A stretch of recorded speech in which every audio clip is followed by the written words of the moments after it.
हेडलाईन्सचे प्रायोजक आहे NBC bearings, लांब पळण्यासाठी। आज संध्याकाळी मोदींचा शपथविधी। भाजप नेत्यांच्या शक्तीप्रदर्शनामध्ये मोदी तिसऱ्यांदा पंतप्रधान पदाची शपथ घेणार। शपथविधी सोहळ्यासाठी राष्ट्रपती भवन सजलं। मोदींकडून शपथविधी आधी राजघाट आणि वाजपेयींच्या समाधीस्थळी अभिवादन। मोदींकडून वॉर मेमोरियललाही भेट।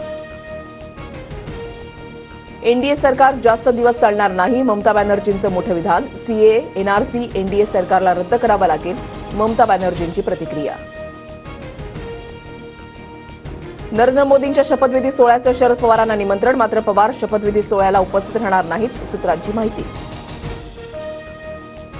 मोदी सरकारच्या मंत्रिमंडळामध्ये 18 खासदार मंत्रिपदाची शपथ घेणार। भाजपकडून रक्षा खडसे, नारायण राणे, नितीन गडकरी, पियुष गोयल यांची नावं चर्चेत, सूत्रांची माहिती। शिवसेनेमध्ये मंत्रिपद कोणाला मिळणार याचा अंतिम निर्णय मुख्यमंत्री घेतील, खासदार श्रीकांत शिंदे यांची प्रतिक्रिया। पवार गटाची दुपारी 2 वाजता वाय.बी. चव्हाण सेंटरमध्ये बैठक। शरद पवार सर्व खासदारांना मार्गदर्शन करणार, तर दुपारी 3 वाजता पवारांची पत्रकार परिषद।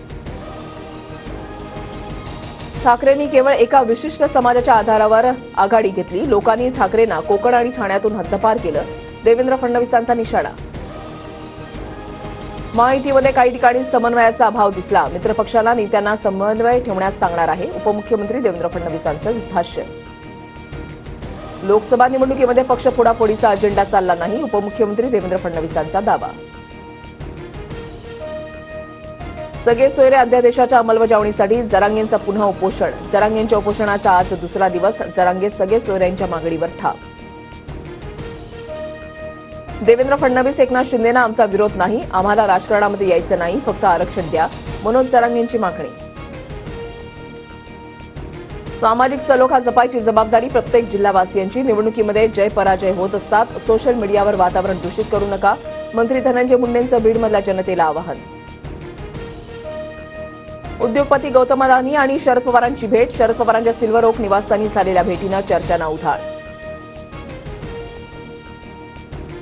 मुंबईत मध्य आणि पश्चिम रेल्वेवर आज मेगा ब्लॉक, सीएसएमटी ते विद्याविहार मार्गावरील लोकल जलद मार्गावर वळवणार। पुण्यात मुसळधार पावसाची हजेरी, रस्त्यावर पाणी साचल्यामुळे वाहन चालकांची तारांबळ। मुंबई महानगर क्षेत्रामध्ये पावसाचं आगमन, मुंबईसह ठाणे, मीरा भाईंदर परिसरात सकाळीच पावसाची हजेरी, पावसाच्या सरींनी मुंबईकरांना दिलासा। राज्यात पुढील 5 दिवसांमध्ये पावसाचा जोर वाढणार, रत्नागिरी, सिंधुदुर्ग, सातारा, छत्रपती संभाजीनगर, बीड, जालना, धाराशिवमध्ये पुढील 48 तासांमध्ये पावसाचा अलर्ट। आयसीसी टी20 विश्वचषक स्पर्धेमध्ये आज कट्टर प्रतिस्पर्धी भिडणार, भारत आणि पाकिस्तानमध्ये महामुकाबला रंगणार, दोन्ही संघ सज्ज।